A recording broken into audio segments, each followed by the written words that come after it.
A baby is born with a strangely mature consciousness, happily watched by his new mother. He opens his status panel and notices that he has returned to level 1 and also that he simply has no name at all. Beside the woman, a man addressed as Your Majesty approaches and compliments the child's eyes, which look like the mother's. She, in return, thinks the baby's mouth is identical to the father's. In front of a crowd of kneeling subjects, the king chooses the name of his son, Noah Ararat, who receives the title of 13th Imperial Prince. After seeing his status updated with his new title, Noah is shocked by the importance he seems to hold in this new life. The king asks a subordinate what the boy's aptitude is, and he answers that it is water. In that case, considering that Almeria is home to many members of the Water clan, His Majesty declares that this will be his son's fief. At the same moment, Noah notices that among the available elements in his status, a +S appears in the water attribute. The king asks Cruz to show what his son is capable of doing. Then Cruz begins an enchantment that develops Noah's water abilities to a new value, SS. Immediately, the people present are astonished to realize that Noah's power has already awakened on his very first day of life. An extremely rare occurrence that delights the subjects. After all, nothing is more incredible than being the king's son and being born with such an impressive talent. Noah Ararat was born in a kingdom whose capital is located on a plain surrounded by imposing mountains, known as the Country of Warriors, the Mills Empire. This country is living its golden age and has been attracting a remarkable flow of money and development. Noah, as the 13th biological son of the man who ruled these prosperous lands, was loved by the subjects for his talent and personality. 6 years after his reincarnation, the prince noticed that everyone sees his status as if his water attribute were SS, while only he sees it as SS, an addition made by his subordinates. For example, the S in water comes from the fief of Almeria, to which he belongs by his father's decision on the day of his birth. The rest comes from his maids. By the way, as he grew and gained more subordinates, the young noble discovered that his level can increase infinitely. Not only having this unexpected privilege, Noah was also seen by the maids as someone who, despite his young age when most kids of his generation prefer spending the day causing mischief, was personally calm, focused, and strangely mature, emanating an air of leadership that not even many adult nobles could convey. Even so, of course, there are still limits to what a 6-year-old child can do. One day, Noah was approached by Evelyn, a beautiful maid specialized in receiving visitors. She informs him that the 2nd and 4th princes have come to visit, and that he should eat calmly so he can receive his brothers. Since the crown prince is among them, Noah feels slight pressure at having to meet such an important figure of the kingdom. But, as someone born to take on that kind of responsibility, he does not disappoint. After lunch, he bows to Albert Ararat, the 2nd prince and crown prince, as well as Henry Ararat, the 4th prince. Both praise their younger brother's impeccable manners and emphasize that he will possibly become an excellent prime minister in the future. When announcing that he brought a gift for Noah, Albert claps his hands so that a servant enters the room carrying a heavy box that emanates a brutally dark and striking energy. The man struggles so much under its weight that he almost drops it harder than he should. When ordered, the servant opens the box and is overwhelmed by a horrible vision of desperate screams, where men fear being devoured and beg Albert for help. In the middle of this vision, a sword appears, the same sword that is now inside the room. Noah is visibly hesitant about this peculiar weapon, but Albert pushes him to hold it. Since it is a gift from the crown prince, the young boy cannot simply refuse, so he gathers courage and holds the sword. Albert tells him that its name is Leviathan, the most powerful water magic sword in the empire. Around 120 people died trying to tame this relic. Noah becomes slightly desperate upon hearing something so terrible, but his brother reassures him by explaining that if the boy were going to die, he would have died the moment he touched the weapon. Speaking of which, unlike the servant who struggled to carry the box, Noah has an SS rank water attribute, which gives him the power necessary to withstand Leviathan's surreal weight. Noah feels tested on a nearly sadistic level, since his brother knew he could have died when touching the sword. This fills him with anger, but knowing he could harm himself if he said anything, he decides to stay quiet. When leaving the room, Henry asks if it was right to leave such a valuable item with the boy.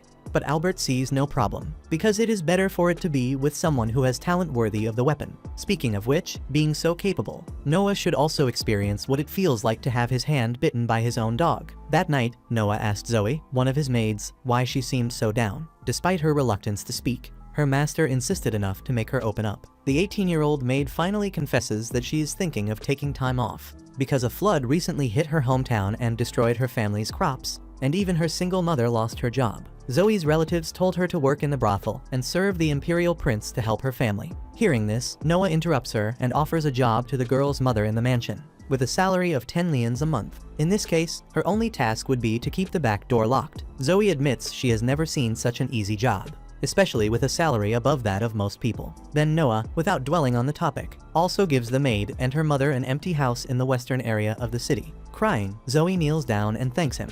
While the young noble thinks that his title as the 13th prince would be stained if this girl, who has taken care of him since he was little, continued working in a brothel, announcing that she will be his maid for the rest of her life. The noble summons Dylan, his butler, and tells him about the flood in Dasso, Zoe's hometown. Having said that, he orders his subordinate to buy as much land as he can in that city, leaving both employees not understanding anything. Noah then explains that, just like Zoe's family home, some ill-intentioned people will try to extort goods from families who are struggling. So Dylan must save these residents before it's too late. Admitting his surprise, the butler says he had never seen a noble of this age make such a brilliant decision. In reality, Noah obviously cannot say this, but before reincarnating in his former life, he was tired of seeing situations like this. Dylan then asks where the funds will come from, since this would be a high investment of approximately 700,000 lians, and Zoe almost faints upon hearing such a high amount. Noah understands why she is shocked, since the annual income of an adult man in the imperial capital is only 120 lians, and even the prince's own salary is 8,000 lians per year.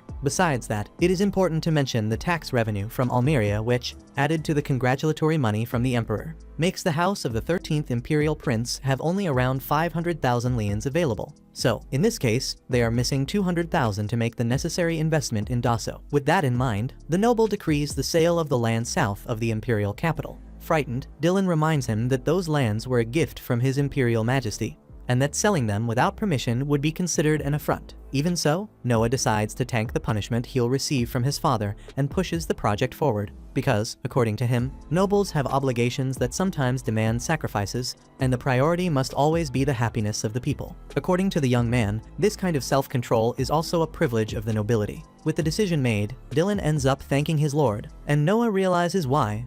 The butler is also from Dasso, the region that suffered from the flood. The next day, one of Noah's maids was in the courtyard organizing which box would go in which wagon. Observing the employee's work, Noah is called by Henry, who wants to know where his brother is going. The boy explains his plan to buy land in Dasso to help the population that fell victim to the flood. Then, seeing the water magic sword in one of the carriages in the convoy, the fourth prince asks if the boy is going to use it. Noah replies that he won't, because even though he can feel some kind of power, he still hasn't received any response beyond that still. He decided to take the weapon with him. By the way, Noah asks why his brother came alone, and he says that Albert said something strange, so he asked them to investigate. Apparently, Leviathan has a will of its own and only obeys someone it recognizes as its master. Instantly, Noah thinks that if he isn't accepted by the relic, he will suffer the same horrible fate as the people he saw in his vision. Speaking of which, Henry says he understands why his brother wants to take the sword, but asks him not to use it, since he might die if he does. With Leviathan in the luggage, Noah Ararat heads toward Dasso, and, after the trip, comes face to face with the devastation caused by the flood that swept away much of the city. As Zoe brings her hand to her mouth in fear,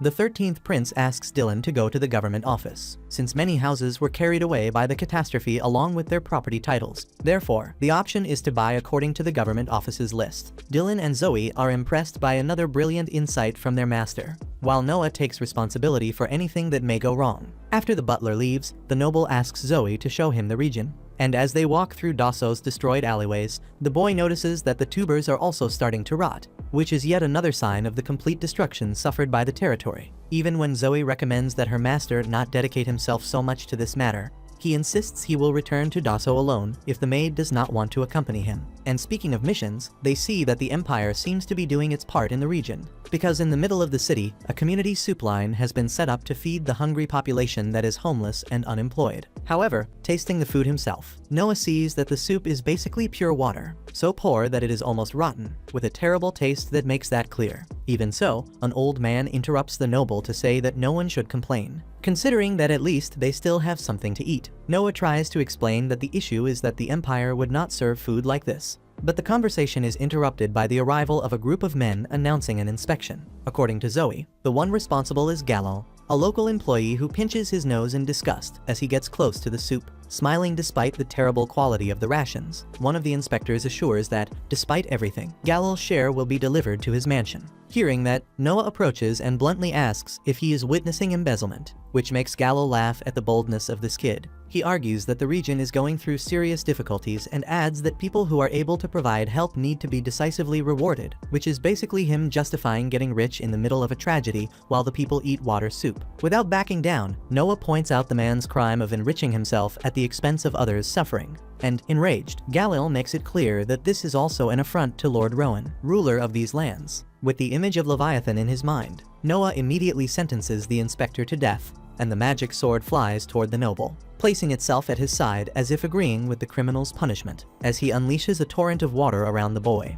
Noah feels the relic's power taking hold of him. Just as he takes hold of that extraordinary energy, it's a painful act that causes the human genuine suffering. Yet he had both the talent and the determination to wield that equipment. With the sword in his hand, he orders Leviathan to use its power for the people, as should be done by all those who possess the privilege of strength, the true meaning of nobility. In response, Galil attacks with his sword, but Noah quickly beheads him. The inspector's death triggers a violent reaction from his guards, but before they can strike, Leviathan reacts on its own and creates a crater so massive in the ground that one couldn't even see the bottom. Hearing the commotion, the captain of the knights who govern Dasso arrives at the site of the impact and is stunned when he sees the enormous hole. One of the inspector's subordinates accuses the child of killing Galil, and when he realizes who that child is, Lord Rowan Green runs toward Noah and kneels to show respect to the 13th prince of the Mills Empire. He explains that he belongs to Henry's family, Noah's brother, and that he had been given the task of maintaining public order in the region. Immediately, Rowan announces to everyone present that they stand before the prince, and the subjects kneel in respect.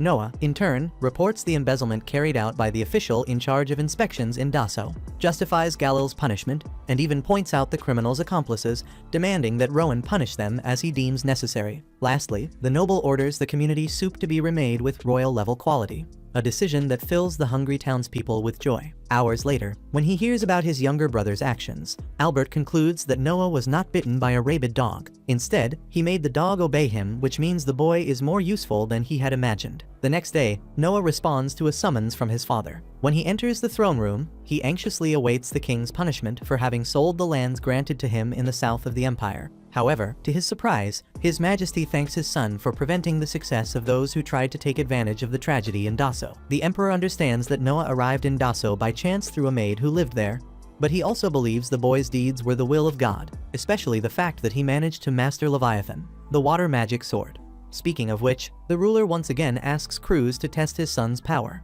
And when that is done, Noah's status panel appears, showing his water attribute reaching SSS rank. The emperor is delighted, convinced that the boy can still help the empire greatly.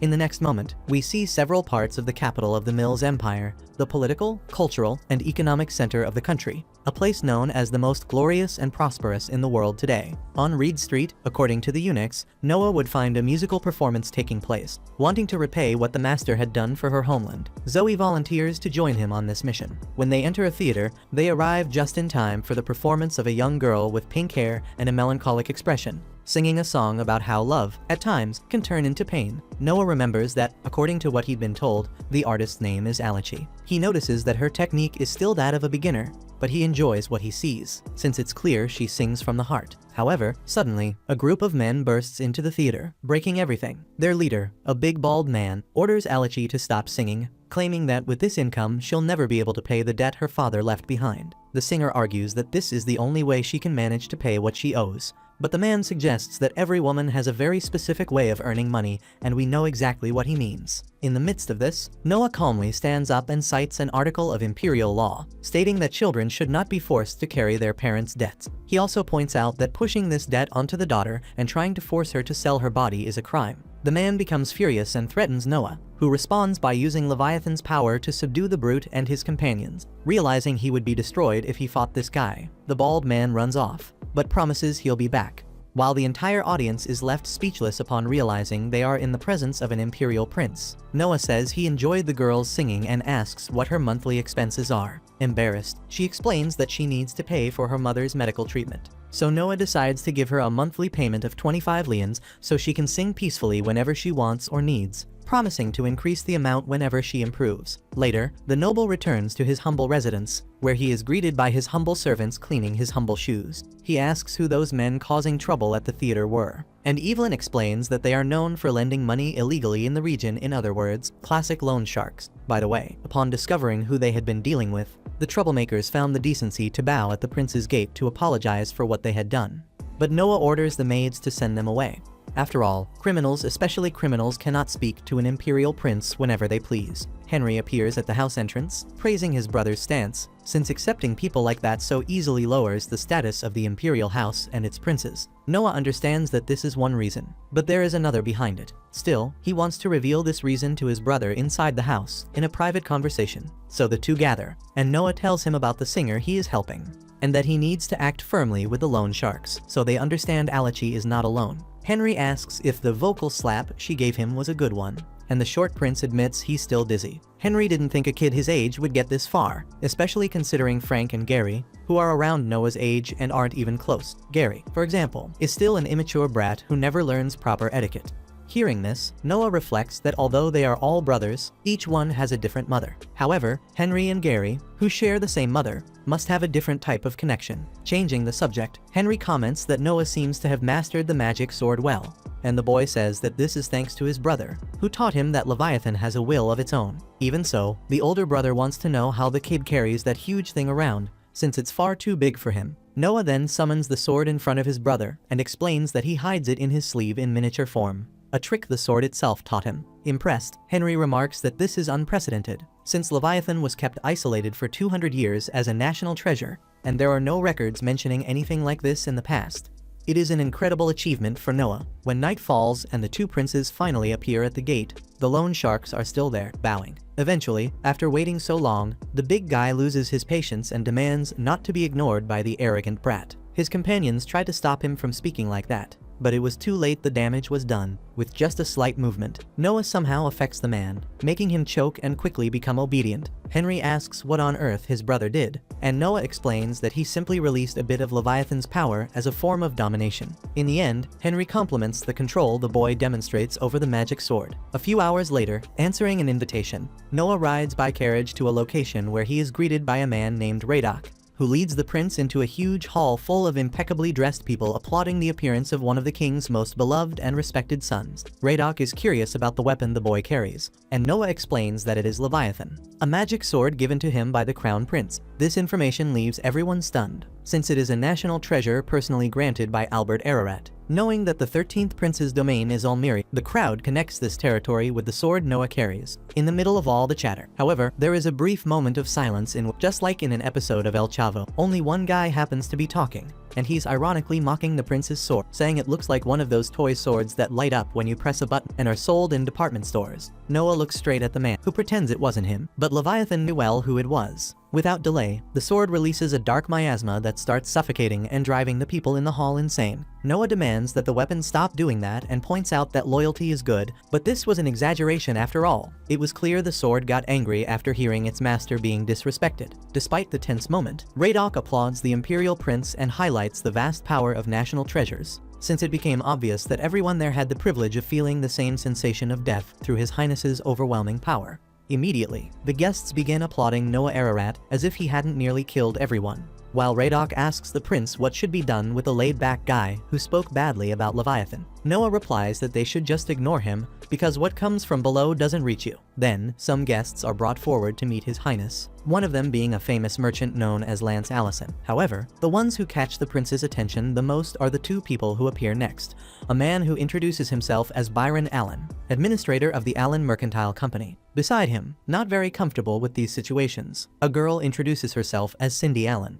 Right away, Noah asks if she is adopted, because Byron seems to be someone from the second or third generation and carries the mannerisms of the upper class, unlike the girl. Besides that, he also noticed that Cindy had been a slave in the past, since from the moment she arrived her gaze has been one of intense observation, the eyes of someone who had once been enslaved. Impressed, Allen confirms the prince's suspicions and admits that he bought Cindy, but that she is smart and learns things quickly. However, contrary to what the merchant expected, the prince admires and encourages this kind of thing. even inviting the man to visit his mansion someday to talk more about the child. Upon hearing this, the people around them react as if Byron had won the lottery, and all the attention and envy in the hall shift toward the merchant and his daughter as he withdraws from His Highness's presence. When he leaves, Noah comments to Radok that there is another reason he knew she wasn't his real daughter. Whenever the prince reaches for his sword, the girl immediately turns toward it with full focus, which proves Cindy has been protecting Alan since the first threat. Later, after the event, Noah Ararat goes to the marketplace and happens to run into one of his brothers, Oscar. Seeing that Noah is free, Oscar invites him to look for some treasures, since they are on Cobalt Street, a place where various antiques from all over the Empire gather, some of which can have great value. Of course, many forgeries are placed among the original pieces, so one needs to be careful in order to conduct a true treasure hunt without walking out of there with a cheap knockoff. Sometime later, after a long search, Oscar ends up giving up on finding anything worthwhile. Noah, on the other hand, finds a book he finds interesting and, for the symbolic price of 3 lions, manages to get the item for himself. Oscar asks whether that is the treasure they were looking for, but Noah was just curious about it. That said, his brother takes a more serious look at the book and realizes that this is definitely a spell grimoire by the legendary mage Andrea, which is probably worth around 1,000 lions. Oscar asks how Noah knew that, but the truth is he had no idea. He only knew that his wind magic increased when he touched the item. On that note, noticing his sword trembling in the sheath, Noah draws Leviathan and points the blade at the grimoire. Since the only ones capable of increasing his abilities are those that possess a will of their own, which seems to be the case with this book. As expected, the book opens and releases what Oscar believes to be the vengeful spirit of the mage who mastered wind magic. As if it were a shadowy entity, that ghostly manifestation seems dangerous enough to make anyone run away in fear, anyone except Noah Ararat, who, wielding his magic sword, uses its water power to expel the spirit with relative ease. Worried and still unable to fully believe what he saw, Oscar asks about the potential damage to the city from the magic his brother used, but Noah explains that he fired upward, avoiding any such problem, which impresses Oscar even more due to how quick and correct that decision was. In the midst of this, the owner of an antique shop named Alan Bardsley bows before the princes, and, after seeing what Noah is capable of with magical items, tells him he has a special treasure he needs to show the young noble. Thus, Noah and Oscar go to the merchant's shop, where he displays a ring that, according to him, will only reveal its true power when the rightful owner appears. He has already shown this relic to many different people, but nothing special has ever happened. Faced with this, Noah wonders if the thing might be fake or simply useless. But of course Bardsley has considered that, and even tried throwing it away, yet it always returned to the shop as if nothing had happened, which made him believe there really is something unusual about it. Since he sees his brother as someone who has a certain affinity with untamable magical items, Oscar asks Noah to put the ring on, which he does. When he does, the ring emits a glow and, with a voice only the bearer can hear, announces that its rarity level is SSS and recognizes Noah as its true owner. With that, a gray mass begins spreading around the boy's body, forming an armor that doesn't increase any of his stats, but seems to be a different kind of entity from the others, with many possible uses. Satisfied with this, Noah says he will send payment for the item to Alan. But Oscar insists on paying and giving the ring as a gift, since he has increasingly seen that there is something different inside his brother that needs to be encouraged. After that meeting at Alan's shop, Oscar gives his brother a ride back home, and the moment the boy steps out of the carriage, he's attacked by the big, bald lone shark who had only been waiting for the right moment to settle the score. Noah reacts immediately, using the power of his ring to conjure a shield made from the strange material the item produces, blocking the sword strike thrown by the attacker. Right after that, one of Noah's servants takes advantage of the moment to knock the lone shark down and subdue him. Oscar asks how his brother managed to do that, and Noah explains that he connected the ring to Leviathan, which seems to have acted as an automatic defense in response to the hostility. Hearing this, as always, Oscar is once again impressed by how the boy managed to master that item in such a short amount of time. Sometime later, Noah Ararat returns to the theater where he first found Alachi. Since he dealt with the lone shark, he believes the singer will finally have the peace she deserves, convinced that the man won't bother her again. However, that's far from the truth. 2 drunkards who were drinking themselves senseless in the place had the nerve to climb onto the stage and start fighting over the girl, acting as if she were a waitress obligated to serve them more drinks, while clearly being interested in something more than that. Just as the 2 are about to throw a punch, Noah places his magical shield between them and ends up breaking at least 1 bone in each of their hands when they strike the barrier. Then, with his sword, he slices their clothes apart and forces them to flee the theater in their underwear. Seeing that the clientele of this establishment isn't exactly well-mannered, Noah demands that the owner stop unbearable drunks like those from coming in, but the man laments that, unfortunately, that kind of drunk is literally the entire audience that keeps the place running. Since that's the case, the prince decides to buy the whole dump for 1,000 lians, an amount so high it leaves the guy emotional. Alichi, in turn, thanks him for everything the noble has been doing for her and asks if she can somehow repay all this kindness. Noah then reminds her that the only thing he expects is for her to sing working hard so that one day even the emperor himself might want to hear her voice. And so, the promising young girl begins a song that moves the audience. As time went by, on a certain day, Noah Ararat received a visit from Dead Murray, the general governor of Hajoy, which was Noah's fief. The imperial family had a tradition of granting fiefs to princes so they could learn how to administer them, and the title of lord made the residents view these aristocrats as true masters. This was no different for Dead Murray, originally from Almeria, but now working in Hajoy. By imperial order, he had been assigned to control the floods in that region. But the mission had not been going well. Hajoy was a fertile area that produced grain along the bend of a great river. Although this offered the opportunity for abundant harvests, it came with an obvious drawback. The river could overflow and flood the place. According to the governor, the difficulty in resolving the issue came from the fact that Hajoy had not yet received the funds needed for the project. Despite being an imperial order, the Ministry of Finance kept presenting excuses instead of transferring the money that would help resolve the crisis. Already imagining what this was about, the talented young noble wasted no time and went straight to the mansion of the finance commissioner, Maybrick, who was calmly eating his steak while receiving one of the emperor's sons. Before anything else, Noah told the commissioner to shut his mouth if he planned to say this was something a child wouldn't understand, which immediately made the man realize he might be underestimating someone despite his young age. Forcing a strained smile, Maybrick explained that the flooding in Hajoy had saddened Emperor Ararat so much that he had exempted the fief from paying taxes for the entire year, and that this lack of tax revenue was the reason there was no money available. Noah instantly asked if the commissioner was joking, leaving both Maybrick and Dead Murray stunned by the harsh, direct way the boy spoke. According to Noah, taxes stopped being collected because there were no taxes to collect an act of kindness from the crown. Yet the commissioner behaved as if that were a valid excuse to withhold funds from a fief in need. Feeling the pressure, Maybrick changed his explanation and argued that the national treasury had no available funds because it was focused on building a new summer resort for Emperor Ararat, so that he could spend his vacation somewhere cooler than the capital. Hearing this, Noah lost his patience and pointed out the commissioner's disrespect toward Hajoy by prioritizing the construction of a vacation home over helping a flooded fief. He then threatened to involve the emperor directly so the matter could be resolved properly. At this, Maybrick panicked and knelt before the prince, begging for mercy. Noah agreed to let it go as long as the commissioner sent the budget to Hajoy immediately. At once, Maybrick rushed off to fulfill the order, and Dead Murray was left impressed that this boy had forced such an important member of the crown to his knees without yielding even a little. The governor apologized for involving the prince in the matter and left to handle the flooding using the funds sent. After this meeting, just as Dead Murray was departing, Noah was informed of a summons from Emperor Ararat. He responded to the call and, upon meeting his father, received praise for resolving the issue in Hajoy. Noah was surprised the emperor already knew what had happened, considering it had just taken place, and the emperor explained that information is a weapon his son should constantly strive to refine. Noah replied that he had simply done what was natural in such a case, but Emperor Ararat said that doing what is natural is difficult, as many people have smooth speech and flattery, but few who truly make the easy seem easy. In any case, placing a hand on his son's head, he expressed how impressed he was with the boy, who was only 6 years old. When the ruler told him to stand, he noticed that the sword Leviathan had shrunk in size to match its master's height. Noah figured that his own mansion was obviously part of the emperor's information network as well. His father admired the boy's control over a magic sword with such a terrible history. Those words made Noah remember the gala event in which Leviathan had been provoked by that man, releasing the macabre miasma that almost suffocated everyone. Regardless, the emperor believed it was a good idea to assign the prince an appropriate instructor so he could handle the magic sword as safely as possible. Thus, he summoned Damian Noble, the greatest swordsman in the empire, who would be responsible for teaching the young noble the art of swordsmanship. To Noah's surprise, Damian Noble asked to test the boy in a duel. Emperor Ararat reminded him that his son was only a child,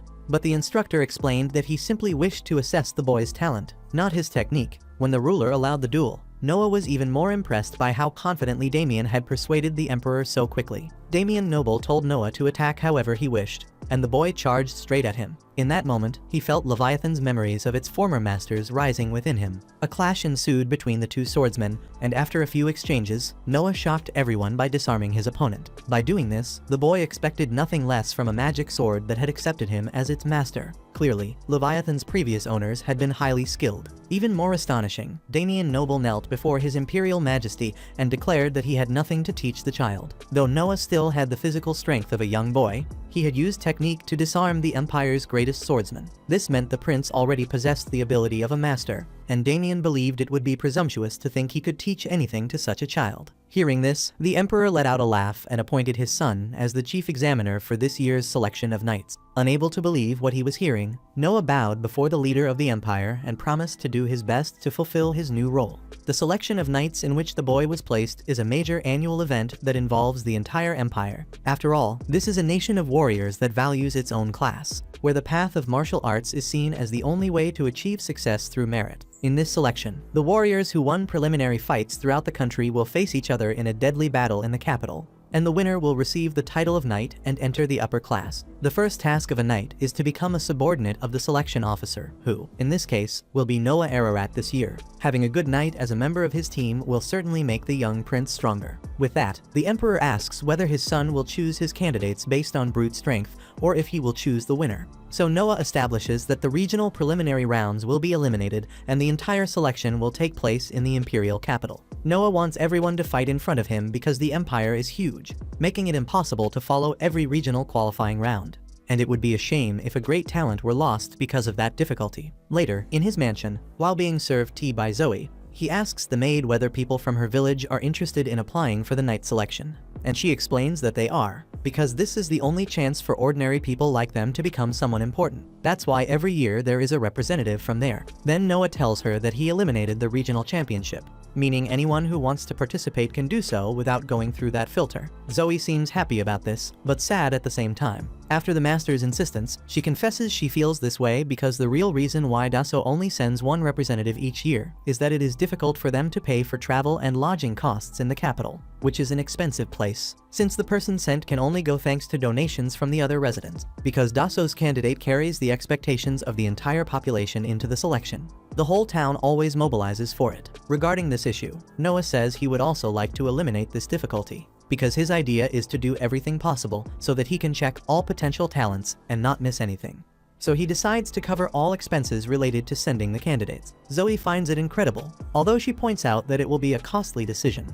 And Noah argues that there is no need to prepare everything from scratch. He then summons Dylan and orders him to buy all vacant houses that exist in the imperial capital. But if that is not enough to accommodate all candidates, the butler must have a dormitory built. In addition, Noah orders Dylan to contact all merchants he knows to announce a meeting with the prince to solve the issue of the candidates' meals. Later, when meeting with Byron Allen and receiving an estimate of how much he will spend on food during the tests, Noah notices that the price is much lower than he expected, and the merchant says he made a special price because it is a request from the 13th prince. However, Noah states categorically that the merchant would never give such a discount out of kindness, which embarrasses Byron Allen for having underestimated the Lord because of his age. In any case, the merchant informs him that while the knight selection is happening, there will also be a test to recruit servants for the palace, and Byron Allen would like to know something about the tendencies of the approved candidates. Imagining that Byron Allen wants to send a woman to the palace, Noah responds that if there was someone in the palace under the merchant's control,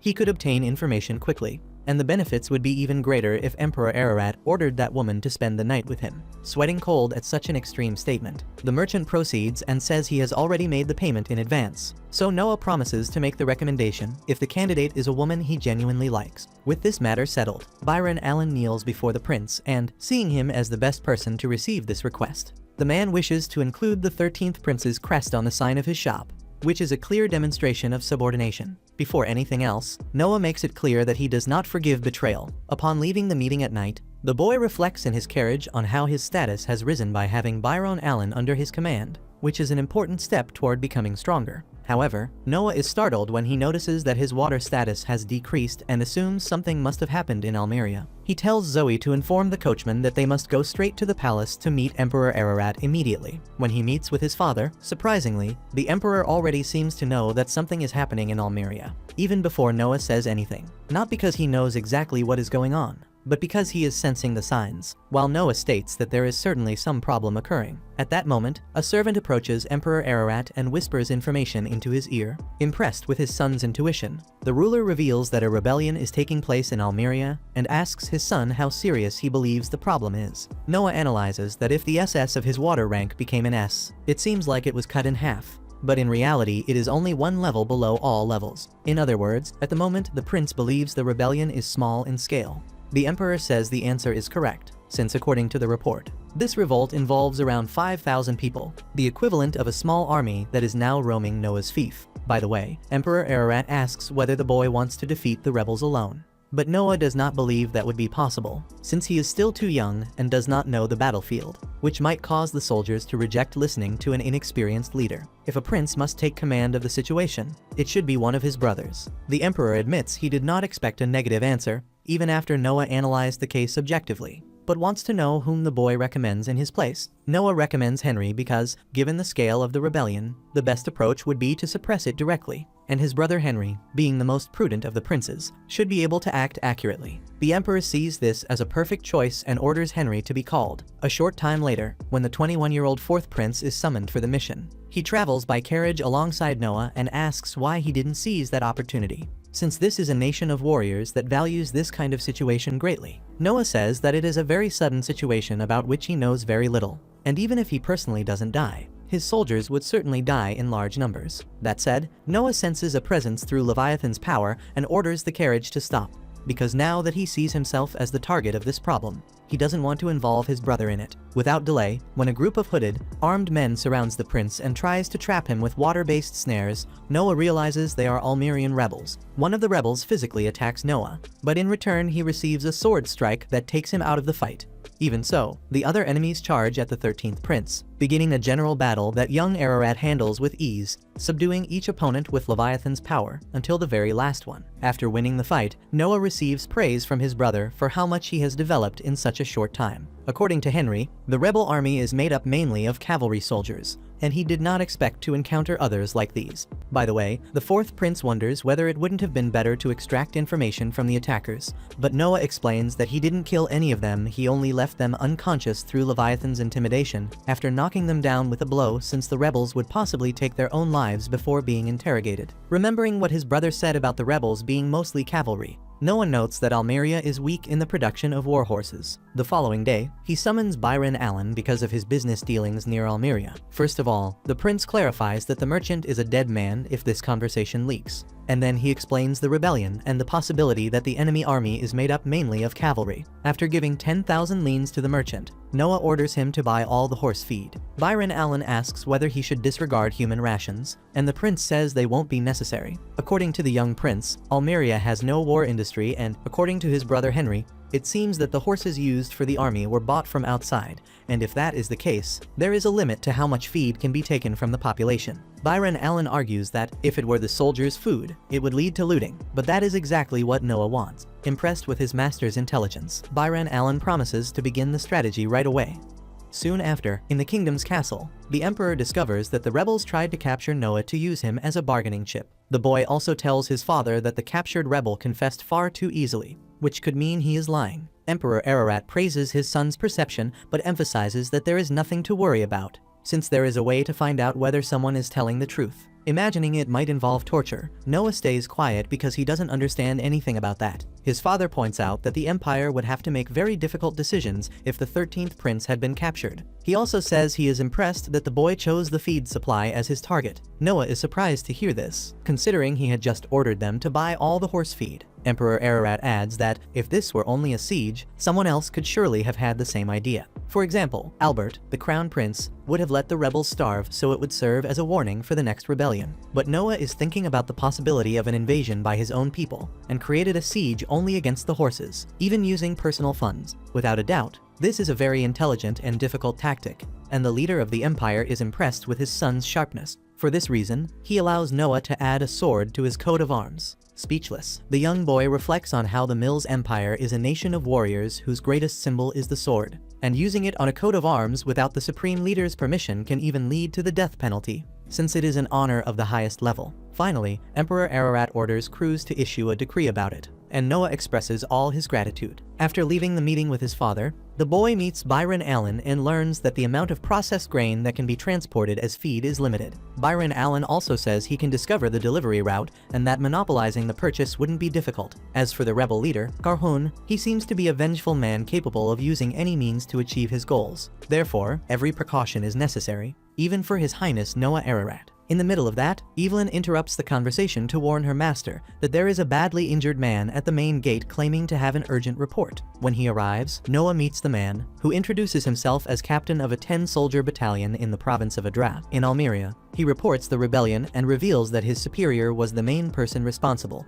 but that he refused to take part and came to expose the situation. Byron Allen regrets that this is the urgent report, since Noah already knows about the rebellion, but the prince thanks him for the information, orders them to treat the wounded captain, and even asks that he be given a reward of 1,000 leans, which is a small fortune. Byron Allen questions the reason for this, since everyone already knew the information the officer brought. Noah explains that this is the best way to repay the loyalty of a man who, even seriously injured, traveled a long distance to warn them about the rebellion. Near nightfall, Zoe enters her master's office visibly pale and shaken. According to her, an unknown person gave her a pouch with about 500 leans and said it was the reward if she made the 13th prince drink a sleeping substance she now holds in her hands. Noah concludes that the rebels really do want to capture him, and asks why she didn't go ahead and do what they requested. Zoe says she would never betray her master, because he helped not only her family but her whole village. Still, she cries as she confesses that she would be killed if she didn't do what she was ordered to do. Then, the young Noah Ararat writes a check for the same amount the rebels used to try to buy the maid's betrayal, but with an extra 5,000 leans. Unable to believe such an amount, the maid says she cannot accept it, but her master insists. Above all, this is not even the biggest surprise Noah gives her. To leave the woman even more stunned, the noble says he will take the sleeping drug, and when he does, he wants Zoe to hand him over to the rebels and then flee and hide immediately, because they will obviously try to silence her. Thus, sometime later, Noah slowly opens his eyes in a hideout, where two men in another room were talking about how the last resort to prevent the prince from escaping was to kill him with their leader's sinister dagger. Noah realizes his hands and feet are tied, so he takes from inside his ear a small magic item that transforms into Leviathan. In addition, they fortunately did not remove the ring from his finger, so he uses the magical accessory to cut his ropes. Looking around, he sees that he is not in a room, but in the back of a wagon. Next, Noah asks Leviathan to show its memories. After taking the sleeping drug and falling asleep, the 13th prince was surrounded by rebels who invaded his mansion after Zoe allowed them in. However, she created a distraction and escaped. And since they couldn't miss the opportunity to take the prince, they ignored her, tied Noah Ararat up, and took him away in a cart. After seeing what happened, the prince climbs on top of the wagon and appears armed before all the rebels who were resting around a campfire. One of the men draws his sword and reminds him that the kid no longer has his brother to help him. Noah then slashes the enemy in a movement so fast that the man didn't even have time to react. After that, the boy laments that this was a useless mission, because he wanted to obtain relevant information, but was kidnapped only by lower-ranking subordinates who know nothing. The rebels become furious at the audacity of this brat and attack. Noah then shows the fatal result of combining his talent with swordsmanship and Leviathan's power, even though he did not use his water magic this time. After finishing off all the enemies, the noble sees Zoe approaching from afar, accompanied by several imperial soldiers. He asks what she is doing there, since he told her to run, but Zoe couldn't bear it. She needed to see how her master was doing, because she was dying of worry. While the soldiers stared in amazement at the rebels' bodies on the ground, Zoe assumed her master had done all of that on his own. Noah ordered the captain of the platoon to deal with the corpses, but when the officer was about to pick up the sword of one of the dead men, the prince warned him at the last moment that he must not touch the weapon. To everyone's surprise, Noah told them to step back, and then a dark miasma rose from the sword, making Noah realize that this was the sinister dagger they had been talking about. The prince felt a strong killing intent coming from the dagger, and, through Leviathan, he could even sense within it the resentment of the person who had cursed the blade, manifesting the image of a man who could only be Karhun, the leader of the rebels. Leviathan, in turn, displayed all its power by releasing into the sky a miasma as black as the one coming from the weapon, and this force of shadows curved around the atmosphere to strike Karhun directly, right where he stood. The next day, once again, Noah was summoned to report to his father, who, by this point, and as always already knew about the good work his son had done the day before. In fact, the first thing he did was praise him, since the leader of the rebels had been struck in the forehead by a jet of water that appeared out of nowhere the previous night. Naturally, Emperor Ararat assumed the one responsible was Noah and his magic sword. Noah, in turn, never stops being impressed by how quickly his father gets this information. Thinking to himself, he recalls that he used the resentment embedded in the dagger as a marker,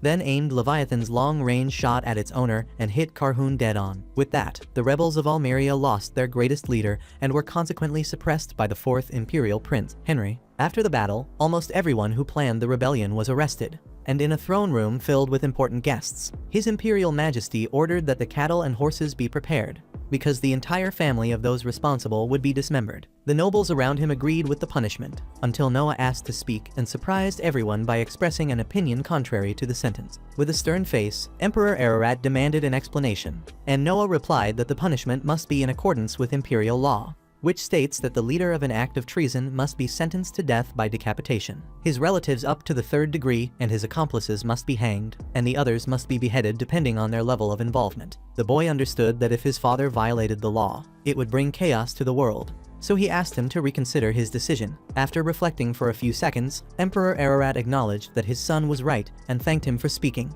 but refused to accept such a small punishment, announcing instead the maximum penalty as long as it remained within the law. With that decided, he ordered Prime Minister Noise Hill to handle the rest. Those present in the throne room were impressed by the intervention of the 13th Prince, and the people of the Empire only grew in their admiration for the prodigy that is Noah Ararat. Amid this, Emperor Ararat recognized that it was thanks to his son that he avoided leaving a stain on history, and therefore granted him a new title. If it were only a matter of reprimanding the emperor, any of his children could have done it.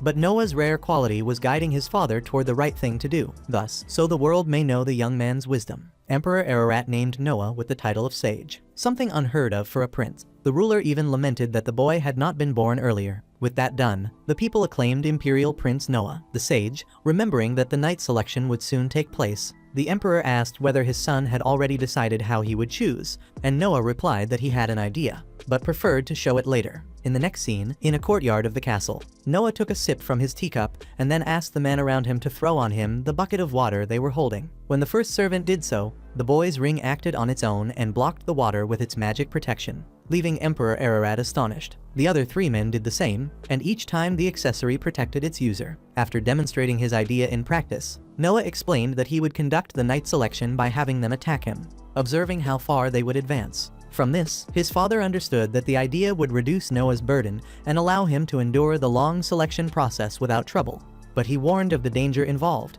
If someone strong enough were present in the test, the protection might be broken. Noah, however, assured him that he was aware and prepared for that. Trusting his son's intelligence, the father did not oppose the decision and praised the ability of the new sage. In the late afternoon, in a more secluded part of the palace, Prime Minister Noise Hill commented to the emperor that it had been risky to say in public that he wished Noah had been born earlier. But Emperor Ararat saw no problem with it. After all, the boy had not only given him valuable advice, but had also killed an enemy leader without even going to the battlefield, something that had never happened before. Furthermore, as expected, the boy's magic sword confirmed that it possessed terrifying power. Standing before a staircase, Emperor Ararat ordered crews to bring the coffin resting at the top of it. According to him, legend says that Leviathan's true seal must never be broken, but perhaps Noah is capable of changing that story. As time goes by, the long-awaited moment finally arrives, the grand selection of new knights for the Mills Empire. Mills, in the ancient tongue, means warrior, which shows the value this people places on martial and military arts, since skill with weapons is the only way to rise in life through merit. Every year this event attracts a large portion of the population. But this edition has a special occurrence. An imperial prince has taken on the role of selection chief, something unprecedented. Because of that, even more people showed up to see Noah Ararat in person. When the next candidate is called to attack the prince, he unleashes a strike with his sword. But Noah, calm and drinking his tea, is easily protected by his magic accessory. No matter how many times the man strikes, the shield protects its user. In the end, it is the attacker's sword that ends up breaking. Watching the event from afar, Cruz comments that this year's event seems to be more exciting than the previous ones. But all that matters to the emperor is the result. After all, this date exists to select knights, and Emperor Ararat is eager to see whom his son will choose. Next, the following candidate launches a fire spell toward the prince. The fact that the boy's body becomes surrounded by dangerous flames leaves the people tense, but despite the sorcerer's great effort, a different magic shield protects the young sage, leaving him unharmed. Noah reflects that the sun is already setting, and so far he has not seen anyone who stands out, which begins to worry him. Today's test ends with the next participant, a warrior in armor who tries to control her anxiety through breathing. After a few seconds, she attacks Noah with a thrust, and this time the sword pierces the shield from the ring, determined to break the protection completely. The warrior pushes forward and starts to crack the entire shield until it shatters into many fragments. With the force she was using, the woman grazes the prince's arm, and 2 guards run in to restrain her. However, Noah himself demands that the candidate be released and asks for her name. With her head lowered, fearing severe punishment, she introduces herself as Shirley Grants, until the prince, to everyone's surprise, declares Shirley Grants approved. Later, the sage personally meets the new knight at his house and asks whether that beautiful armor belongs to her. Shirley Grants replies that it is equipment passed down through generations in her family. But changing the subject, she admits she did not understand why she was approved, since she made a huge mistake. Noah directly mentions the crime of having accidentally injured the imperial prince, but he reminds her that he was the one who gave the order to be attacked. He then tells Shirley to stand and strike at him again, proving her obedience as a knight. With that, the woman follows the order, and after breathing again to focus, she delivers another thrust that is blocked by the ring's shield, and this time it does not come close to breaking. Noah explains that he would have defended himself properly if he had truly wanted to at that moment. In other words, he allowed himself to be injured. According to the noble, the foundation of a knight is to value orders, and he wanted to know whether Shirley would be loyal to his commands, attacking seriously as instructed, which she did on both occasions. Thus, Shirley Grants swears total loyalty to His Highness, the Imperial Prince, amused by the warrior's dramatic posture. Noah checks her status and notices that Shirley was the one whose ability increased the most. At that moment, Zoe enters the office accompanied by Gutto Chloe, a court doctor who will examine Noah's condition. The prince considers it an exaggeration, but understands the intention of those who care for him. The doctor soon assesses the situation and points out that, fortunately, the sword strike did not hit any bone or tendon. Noah notices Shirley is impressed by something and asks why, and she explains that there are no doctors in her village, so she had never seen anyone treat cuts in this way. In that case, the sage asks how they handle the injured and sick, and Shirley says the elder prays for everyone and drives away the source of illness. The doctor comments that this is common in poorer villages, while Noah, considering that the shortest path to becoming a doctor is becoming a disciple, announces his first order to his knight: bring intelligent children from her village so that Gutto Chloe may take them in as apprentices. Noah will cover all the costs of this operation, so that these children may become doctors who, in the future, can take care of the people in the village. Unable to believe what she is hearing, Shirley bows emotionally and thanks him, but Noah points out that a knight must not bow like that, but rather act according to etiquette. The next day, Shirley Grants puts on her armor and, upon descending from her new room, finds Zoe in a hallway. Zoe wants to know if the knight slept well, but Shirley admits she did not, since the room is still strange to her. Speaking of which, she notes that even the servant's mansion is impressive in this place, which is not very common when dealing with an imperial prince. As they walk, they end up encountering a few maids talking among themselves about who should be the master's future wife. Shirley points out that the kid is only 6 years old, but Rihanna highlights that the other imperial princes married before the age of 15. One maid asks whether Ange, Lady Almeria's attendant, would be a good choice, since she is from the master's territory, and the others think it is a great idea except Zoe, who does not think such conversation is appropriate. On the other hand, another worker, observing from afar, remarks that this only shows the popularity of the sage prince. For example, a few cafes were opened near Noah's mansion,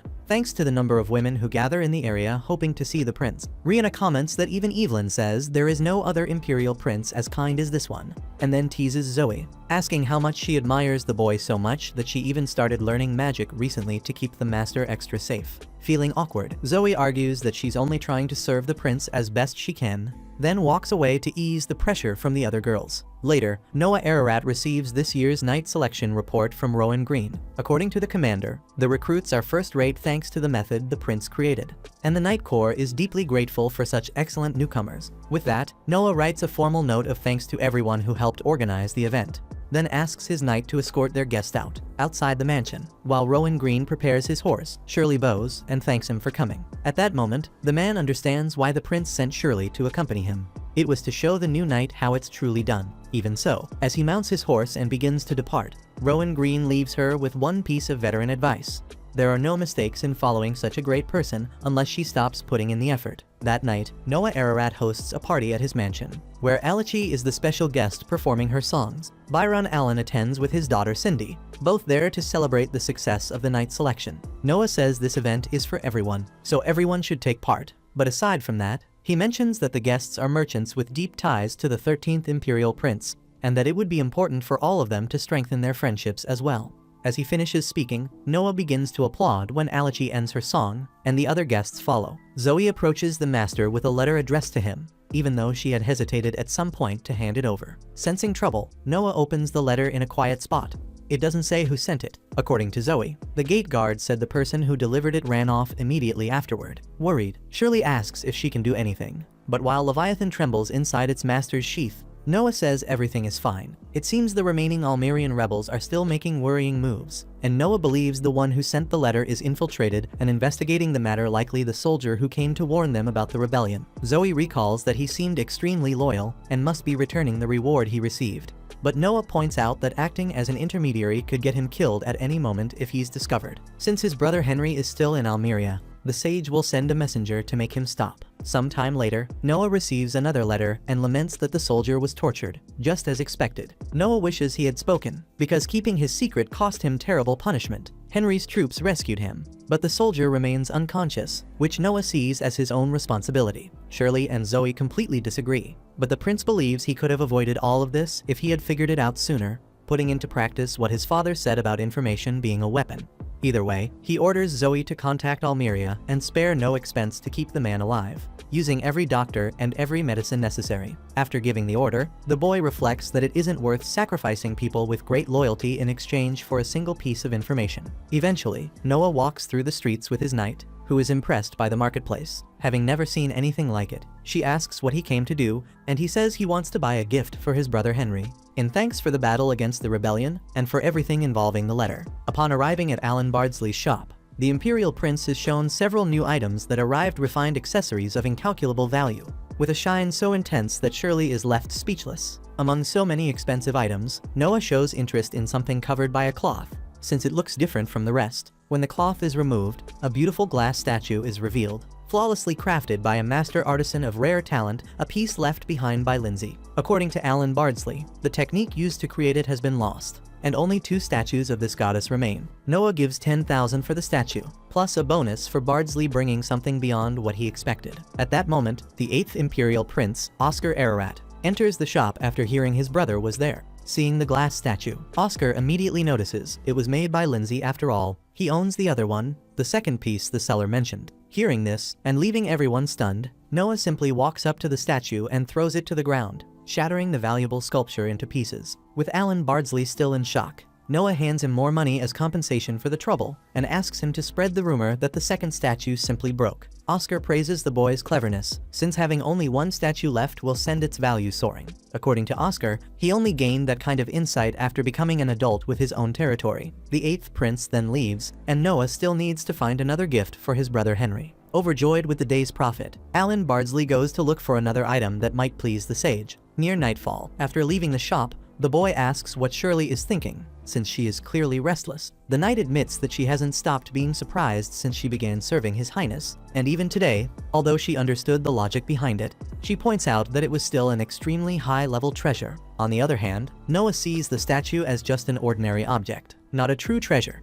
To the Imperial Prince, the people who risk their lives to deliver information, who work hard to meet expectations, who swear loyalty to Noah Ararat and do everything they can to be useful, those are the true treasures. And Shirley Grants is one of them. Hearing those words, Shirley can't help but feel impressed, to the point of promising that she will follow her master for the rest of her life. As for the young sage, all he can think about is gathering more treasures until the day he receives a fief in his adulthood. 6 years later, Noah Ararat walks through the central corridor of his mansion and is greeted by his attendants, who bow before their master. Accompanied by Shirley and Zoe, the 13th Imperial Prince of Mills heads toward the carriage parked at the entrance of his mansion. Check out these videos appearing on your screen and subscribe so you don't miss the next part.